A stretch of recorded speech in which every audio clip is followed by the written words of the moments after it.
Hey everybody, Who's Your Jedi here with another review for you. This time I'm talking episode 24 of season 2 of Ultimate Spider-Man called Sandman Returns. Overall, I thought this was an alright episode. It's an episode that has a lot of, to me, good ideas at its core, but it just didn't seem to quite click for me. And I'm not really 100% sure if it's something wrong with the episode or if it might have just been I just wasn't really in a real Ultimate Spider-Man mood tonight. But whatever it is, let's just kind of delve into it and talk about this episode. I guess what I really have to say, I think the biggest problem with this episode is that the first part of this episode, everything up until after Spider-Man and Sandman are finished fighting Swarm, just felt kind of tedious to me. It really wasn't that interesting, and yeah, it just really didn't catch my interest. Now, it's not that there weren't good things in this episode. I definitely got a kick out of seeing Squirrel Girl shown here on the Ultimate Spider-Man. If you're not a fan of the comics, Squirrel Girl is one of those characters that is actually quite a cool character despite her name, who is far more popular with readers than any sort of logic really justifies. But there it is. Squirrel Girl is just more popular with fans than there is any good reason for her to be, and that's kind of what makes her awesome. Oh, and there's also the time that she beat Doctor Doom with just a bunch of squirrels. And yeah, fanboy, that is totally in continuity. It was in a story done by Steve Ditko, co-creator of Spider-Man. Yeah, totally in continuity.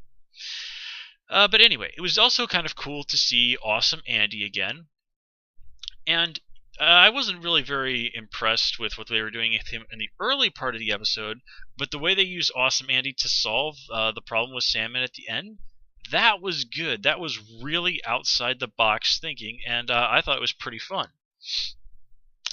And I definitely did get a kick out of seeing Swarm referred to as a destroyer class threat.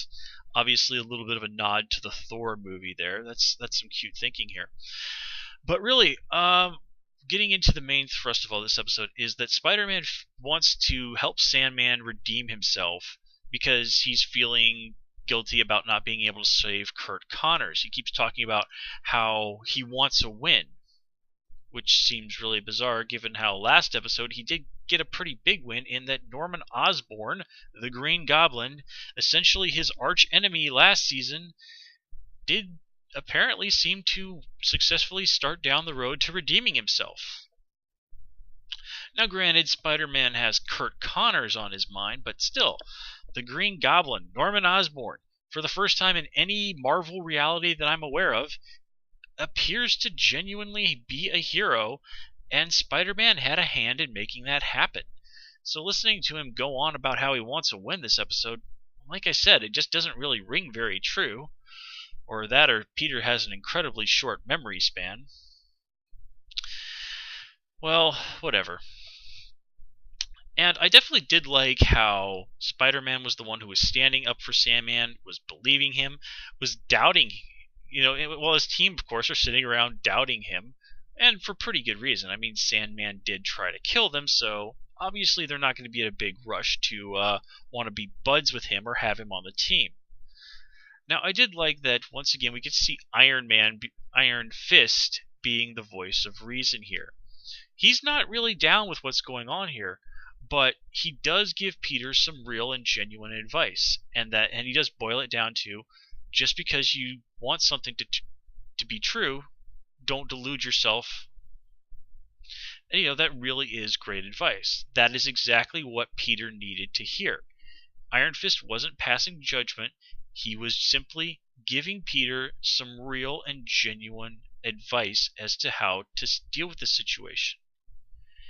And if Peter had followed it a little bit more closely, well, things probably could have ended better. But going back to what I was saying about Norman, it is an interesting parallel. And you notice how if you watch my reviews, I talk about parallels a lot. And it's because parallels are one of those things that if you do them right, make for really awesome storytelling. Last episode, we saw Peter going into a situation where he saw Norman Osborn looking to redeem himself, and he didn't buy it. He did not believe it one little bit until the very end. Well, okay, he was sort of like, midway through, was like, whoa, maybe Norman really is trying to redeem himself. Okay, I suppose that was a little unfair. But here Peter goes into this wanting to believe Sandman is trying to redeem himself. And midway through, he's doubting himself. He's oscillating back and forth. And right up until the very end, he's constantly trying to talk Sandman down, trying to believe in him, which, because Peter is a hero, is of course what he should be doing. But ultimately, at the end, he's unsuccessful, and the person that he wanted to be a hero turns out to have embraced villainy. Well, last episode, the person that Peter thought had embraced villainy apparently has chosen the path of the hero. Man, what a mind screw, huh? But it all really does come down to what Nick Fury says at the end, is that Spider-Man stood up for what he believed in. He stood up for somebody when nobody else would, and that he never gave up on Sandman. He tried to the very end to reason with him, to try to get him to choose the better path. But it's like Peter said, it's not our pasts that define us, it's our choices. Things happen to us in life that we have no control over. That's just a fact of life.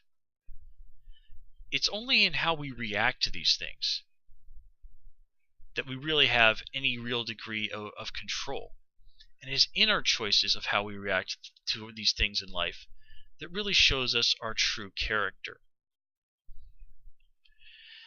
And that is something that we all need to keep in mind. We are the choices we make in life. We're not the random things that befall us through circumstances that are beyond our control. We are what we do in life of our own free will. Anyway, guys, that's all I got for you this time around. As always, please comment, rate, and subscribe. And of course, you can follow me on Twitter at Who's Your Jedi. Till next time, take care and have a good one.